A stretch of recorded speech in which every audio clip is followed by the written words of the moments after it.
क्या आपके होंठ पे भी घाव हो गए हैं जो जल्दी सूख नहीं रहे हैं? क्या ये कोल्ड सोर हुआ है आपको या फिर एंगुलर चिलाइटिस हुआ है? कैसे आइडेंटिफाई करेंगे आप उसे? अगर जख्म जो है वो जल्दी ठीक नहीं हो रहे हैं तो परेशानी जो है वो काफ़ी बढ़ जाती है। समझ में नहीं आता है कि प्रॉब्लम जो है वो छोटी है या फिर बड़ी हो गई है। कौन कौन सी ऐसी होम रेमेडीज़ है जिसे कि आप घर पे करके ठीक हो सकते हैं या फिर आपको डॉक्टर सलाह की आवश्यकता है? इस वीडियो में इन्हीं सब चीज़ों के बारे में डिटेल से बताई हूँ, इसलिए ये वीडियो आपके लिए बहुत ज़्यादा इन्फॉर्मेटिव होने वाला है, तो अंत तक जरूर देखिएगा। हेलो दोस्तों, कैसे हैं आप सब? मैं आपकी डॉक्टर ज्योति पांडे। होंठ जो है इतना सेंसिटिव पार्ट है कि उस पर अगर थोड़े से भी क्रैक्स आ जाते हैं तो बहुत ज़्यादा तकलीफ होती है, चाहे वो खाना खाने में या फिर आप किसी के सामने जब बात करते हो उस समय, क्योंकि वो देखने में भी अच्छा नहीं लगता है। और लड़कियों की तो सबसे ज़्यादा प्रॉब्लम ये हो जाती है कि आप उसके ऊपर ना तो कोई लिपस्टिक लगा सकते हैं, वो देखने में थोड़ा सा भद्दा दिखता है। तो इसीलिए ये वीडियो में कोल्ड सोर और कैंकर सोर में क्या डिफरेंसेस होती हैं, कैसे आइडेंटिफाई किया जाएगा, क्या होम रेमेडीज़ है, पूरी डिटेल्स में एक एक करके बता रही हूँ, इसे देखिएगा। जैसे कि सबसे पहला जो है रीज़न आप देखिए कि कोल्ड सोर होने के रीज़न क्या होते हैं। कोल्ड सोर जो है वो एक वायरल डिजीज़ है, मतलब हर्पस सिम्प्लेक्स एक वायरस होती है जिसकी वजह से कोल्ड सोर होता है। कोल्ड सोर जो है वो आपके होंठ के किसी भी एरिया पे हो सकता है, लेकिन ये जो कैंकर सोर होती है जिसे कि हम लोग एंगुलर चिलाइटिस बोलते हैं, उसका स्पेसिफिक एक जगह होता है, वो होता है कॉर्नर ऑफ द लिप। ये आपके दोनों लिप जहाँ पे ज्वाइंट होते हैं उस जगह पे ये स्पेसिफिकली वहाँ पाया जाता है, लेकिन धीरे धीरे ये आपके पूरे होंठ को इन्वॉल्व कर सकता है। ये जो होती है ये बैक्टीरियल या फिर फंगल डिजीज़ हो सकती है, या कभी कभी ये वायरल डिजीज़ भी हो सकती है। कोल्ड सोर जो है वो एलर्जिक होती है, मतलब अगर आपका कोई ट्रीटमेंट हो रहा है और किसी चीज़ से अगर आपको इरिटेशन है, एलर्जी हो चुकी है, तो ये कोल्ड सोर हो सकता है। और एंगुलर चिलाइटिस भी इसकी वजह से हो सकती है, बट बहुत कम चांसेस होते हैं कि कोई भी एलर्जी की वजह से आपका एंगुलर चिलाइटिस हुआ है। कोल्ड सोर जो है वो एक कॉन्टेजिनस डिजीज है, क्योंकि ये वायरल होती है। अगर किसी को कोल्ड सोर हुआ है और उसके साथ आप बैठ करके खाना खा रहे हैं या उसके साथ अपने कोई भी कॉस्मेटिक्स को चेंज कर रहे हैं, वो जो लिप बाम लगा रहा है वही लिप बाम अगर आप लगाते हैं तो हो सकता है कि आपको भी कोल्ड सोर हो जाए। लेकिन एंगुलर चिलाइटिस जो होती है वो एक स्किन की डिजीज़ है, मतलब ये कॉन्टेजिनस बिल्कुल भी नहीं है। अगर किसी को एंगुलर चिलाइटिस हुआ है और उसके साथ अगर आप खाना खाते हैं या उसके सामने से अगर आप बात करते हैं तो ज़रूरी नहीं है कि आपको भी एंगुलर चिलाइटिस हो। जब भी कभी कोल्ड सोर होता है तो किसिंग करने के लिए मना किया जाता है। अगर आप किस करते हैं तो स्प्रेड करने के चांसेस बहुत ज़्यादा बढ़ जाते हैं, बट एंगुलर चिलाइटिस के केसेस में ऐसा बिल्कुल नहीं है। सोर जो होती है उसको अगर आप ध्यान से देखते हैं तो आपके होंठ में स्वेलिंग दिखाई देती है, रेडनेस दिखाई देती है, कभी कभी उस जगह से आपको पानी जैसा, रिसाव जैसा महसूस होता है। लेकिन जो एंगुलर चिलाइटिस होती है वो देखने में एकदम ड्राई महसूस होगी, लगेगा सूखा सूखा पार्ट है। होंठ जो होते हैं वो काफ़ी फटने लगते हैं, उसमें से ब्लीडिंग आ सकती है, वो भी रेड दिखाई देते हैं। कोल्ड सोर का जो कंडीशन होता है वो काफ़ी पेनफुल हो सकता है और उसके स्प्रेड करने के चांसेस जो होते हैं वो पूरे चेहरे पे हो सकते हैं। अगर किसी को कोल्ड सोर हुआ है और वहाँ से अगर कोई भी पानी जो निकलता है वो पानी अगर आपके चेहरे पे कहीं पे लग जाए तो वहाँ पे भी दाने दाने होने लगेंगे, वहाँ पे भी वो स्प्रेड कर जाएगा। बट एंगुलर चिलाइटिस एक जगह पे अगर हुआ है तो ज़रूरी नहीं है कि वो आपके फेस में स्प्रेड करे, क्योंकि ये जो कॉन्टेजिनस नहीं होता है, इसके स्प्रेड करने के चांसेस जो हैं वो उतना नहीं होते हैं।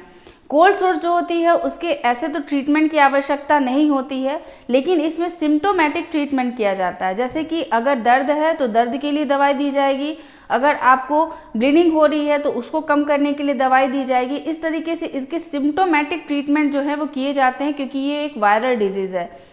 बट आपका जो एंगुलर चिलाइटिस है इसमें ट्रीटमेंट की बहुत ज़्यादा आवश्यकता होती है, क्योंकि ये डिहाइड्रेशन की वजह से हो सकता है, या फिर आप में अगर विटामिन डिफिशियंसी अगर हुई है तो ये हो सकता है। तो आप में उस न्यूट्रिशन की कमी को पूरा करने के लिए मेडिसिन लेने की बहुत ज़्यादा आवश्यकता हो जाती है, इसीलिए आपको डॉक्टर से मिलने की ज़रूरत पड़ जाती है। उसका पर्टिकुलर उसका ट्रीटमेंट किया जाए जिससे कि आपके एंगुलर चिलाइटिस जो हैं वो और ज़्यादा खतरनाक टाइप का रूप ना ले लें। कोल्ड सोर जो होता है वो 7 से 8 दिन में खुद ही ठीक हो सकता है, अगर इसमें अच्छे से ध्यान दिया जाए। अगर उसके जो जख्म है उस पर अच्छे से उसके सुबह शाम गुनगुने पानी के साथ उसकी सफाई की जाए और अच्छे अच्छे डाइट लिए जाए। अच्छे एटमॉस्फेयर में अगर आप रहते हैं जहाँ पे मक्खियाँ जो हैं वो आपके होंठ को बार बार इरिटेट ना कर रही हो, तो बहुत जल्दी ये ठीक हो जाता है, खुद ही ठीक हो जाता है, क्योंकि आपके अंदर जो है उस वायरल के प्रति आपके बॉडी के अंदर 7 से 8 दिनों में खुद ही एंटीबॉडीज बनने लगते हैं, मतलब इम्यूनिटी बनने लगती है और आप इस बीमारी से बाहर निकल जाते हैं, बहुत जल्दी वो ठीक हो जाता है। लेकिन एंगुलर चिलाइटिस जो होती है वो चूंकि विटामिन डिफिशियंसी की वजह से हो सकती है, कोई एलर्जन है उसकी वजह से हो सकती है, या फिर अगर आपकी बॉडी में पानी की कमी है जिसे डिहाइड्रेशन बोलते हैं उसकी कमी है तो ये हो सकती है, या अगर आप स्मोकर्स हैं, हैबिट्स में अगर आप रहते हैं या फिर टोबैको च्युइंग करते हैं तो आपको ये हो सकती है। तो आपको ज़रूरत होता है कि एंगुलर चिलाइटिस का एक पर्टिकुलर ट्रीटमेंट लिया जाए। क्या कोल्ड सोर और एंगुलर चिलाइटिस कैंसर में कन्वर्ट हो सकते हैं? तो कोल्ड सोर के तो बिल्कुल भी चांसेस नहीं है कैंसर में कन्वर्ट होने के, बस इसके जो कंडीशंस हैं बहुत ज़्यादा ख़राब हो सकते हैं। प्रॉपर जो है वो आपको उसकी सब साफ़ सफाई रखनी है और उसका जो है 8 से 10 दिनों में देखना है कि वो ठीक हो रहा है कि नहीं हो रहा है। बस ये यहाँ से स्प्रेड करके अगर आंखों में चला जाता है तो आंखों में प्रॉब्लम ज़्यादा हो सकती है, आपकी ब्लाइंडनेस हो सकती है अगर आप इसके ऊपर ध्यान नहीं दिए तो। लेकिन कैंसर में कन्वर्ट होने के चांसेस बिल्कुल भी नहीं हो सकते हैं। क्रैंकर सोर जो होता है अगर सही नहीं हो रहा है, अगर बार बार आपको उसी जगह पे होता है और वो जल्दी से ठीक नहीं होता है, आप उसके लिए बहुत सारा ऑइंटमेंट ले लिए हैं, आप मेडिसिन ले चुके हैं, लेकिन फिर भी अगर ठीक नहीं हो रहा है तो इसके टेस्ट करने की आवश्यकता हो सकती है, क्योंकि आपको स्किन डिजीज हो सकता है। कैंसर होने के चांसेस जो हैं इसमें भी रेयर होते हैं, ना के बराबर होते हैं। हैबिट्स में होते हैं, जो लोग टोबैको लेते हैं या फिर स्मोकिंग करते हैं, ड्रिंकिंग करते हैं, उनमें ये जो प्रॉब्लम है वो किसी और प्रॉब्लम में कन्वर्ट हो सकती है, जिसे कि हम लोग कैंसर बोलते हैं। कोल्ड सोर के रिकरेंस के चांसेस जो होते हैं वो होते हैं जब भी कभी एटमॉस्फेरिक चेंजेस अगर होती हैं, वायरल जो है अगर ज़्यादा होने लगा है तो कोल्ड सोर हो सकता है। फीवर अगर आपको हुआ है तो भी ये ब्लिस्टर्स जो हैं कोल्ड सोर के वो बन सकते हैं, क्योंकि कोल्ड सोर को हम लोग फीवर ब्लिस्टर्स के नाम से भी जानते हैं, जिसे कि आम भाषा में बुखार वाले घाव बोलते हैं। मतलब अगर स्टमक में अगर गर्मी हुई है, मेडिसिन की गर्मी हो या फिर और भी ऐसा कुछ अगर एटमॉस्फेरिक कोई ऐसा चेंजेस हुआ हो तो कोल्ड सोर हो सकता है।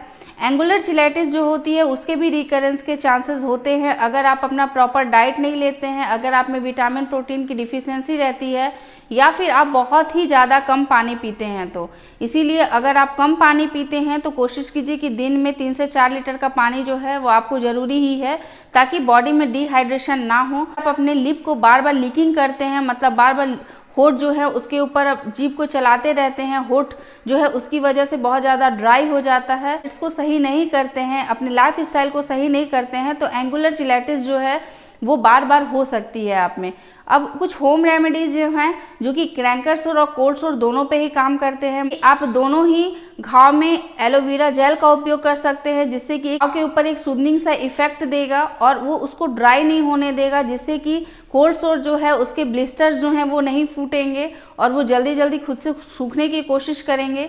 और एंगुलर चिलाइटिस की जो ड्राइनेस है वो एलोवेरा जेल जो है उसको कवर कर देती है, जिससे कि वो ज़्यादा नहीं फैलता है और उसमें हीलिंग हो सकती है। लेकिन उसके लिए भी आपको अपने विटामिन प्रोटीन की जो डिफिशियंसी है उसको सही करने के लिए या तो टैबलेट्स का यूज़ करना पड़ेगा, नहीं तो आपको अपने डाइट को सही करना पड़ेगा। लाइकोपिन और विटामिन ई जो है वो आपके दोनों घाव को भरने के लिए बहुत ज़्यादा उपयोगी है, चाहे वो कोल्ड सोर का घाव हो या फिर आपका एंगुलर चिलाइटिस का घाव हो। ये दोनों ही कंडीशन में विटामिन ई जो होता है वो बहुत ज़्यादा सहयोगी है। इसकी एक कैप्सूल आती है इवियन नाम की, जो बहुत ही सस्ती होती है, आपको दवा की दुकान में मिल जाएगी। इसका उपयोग आप डेली कर सकते हैं या अल्टरनेटिव डेज पे कर सकते हैं। इससे आपकी स्किन जो होते हैं वो बहुत ज़्यादा सही रहते हैं और उसमें घाव जो है अगर हुआ है तो बहुत जल्दी हील हो जाएगा। लाइकोपिन जो है वो टमाटर में पाया जाता है, और या फिर आप लाइकोपिन के टैबलेट जो हैं वो भी अपने दवा की दुकान से ले सकते हैं और इसको भी अल्टरनेटिव डेज या डेली एक टैबलेट जो है उसका इस्तेमाल आप कर सकते हैं। ये करने से आपके जो कोई भी घाव हैं तो वो जल्दी ठीक हो जाएंगे और इसके कोई जो है वो बहुत ज़्यादा कोई साइड इफ़ेक्ट्स नहीं है। आप हनी का उपयोग कर सकते हैं। शहद जो होती है उसमें सारी अच्छी अच्छी गुणें होती हैं, ब्लड के जैसा उसके अंदर सारे न्यूट्रिएंट्स मौजूद होते हैं, इसीलिए आप हनी जो है उसको अपने जख्म के ऊपर लगा सकते हैं। लगाने के बाद उसे थोड़े देर तक, कम से कम आधे 1 घंटे तक उसे वैसे ही छोड़ दीजिए, चाहे तो उसे धो सकते हैं। इससे भी आपके जो घाव होते हैं वो बहुत ज़्यादा जल्दी हील करते हैं। तो है वो आप वैसलीन जेली का उपयोग कर सकते हैं। ये जेली जो होती है वो प्रोटेक्टिव लेयर एक बना देती है। कोई भी घरेलू उपाय आपको बस तभी तक करना चाहिए जब तक कि आपको लगे कि आपके जख्म में कोई सुधार हो रहा है। अगर आपको कोई सुधार ना दिखे तो आपको जल्द से जल्द आपको डॉक्टर से मिलने की आवश्यकता होती है। आई होप कि आपको ये वीडियो अच्छा लगा होगा, क्योंकि मैंने बहुत ही क्लियरली इसमें समझाने की कोशिश की है कि किस तरीके से एंगुलर चिलाइटिस और कोल्ड सोर को आप डिफ्रेंशिएट कर सकते हैं और उसका ट्रीटमेंट करा सकते हैं। अगर आपके मन में फिर भी कोई क्वेश्चन हो तो आप कमेंट कीजिएगा, बहुत जल्द उसका आंसर करेंगे। ऐसे इन्फॉर्मेटिव वीडियोस आपके साथ हमेशा शेयर करते रहेंगे, लाते रहेंगे नए नए वीडियोस।